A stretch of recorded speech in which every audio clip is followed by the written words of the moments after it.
Welcome to This Week in ReFi, a week packed full of innovation and events that will shape regenerative finance going forward. Let's get started. We start off by celebrating that programmatic offsetting from SushiSwap and KlimaDAO is live. Sushi users on Polygon can now automatically offset their carbon footprint through a green fee, embedding climate action directly into transactions. This is the start of something big.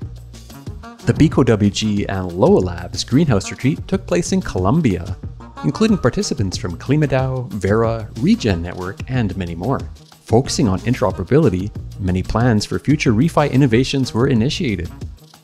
Jacopo Vicetti, founder of Aether, gave a talk on digital technologies and the benefits of tokenization of carbon credits to the 22nd annual International Energy Agency IETA EPRIS workshop on greenhouse gas emissions trading in Paris. C3 held their first office hours, which will take place fortnightly moving forward. Join their Discord to listen to a recording of last week's event and stay informed about the big things they have in the pipeline. Return Protocol shipped their initial product to private beta users.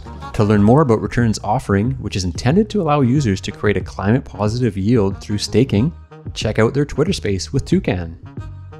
Finally, the launch of the Cody investment system from Confluence Analytics and KlimaDAO came a step closer. Allowing programmatic offsetting of portfolio emissions, Confluence Analytics is now seeking further partners. Click through to learn more.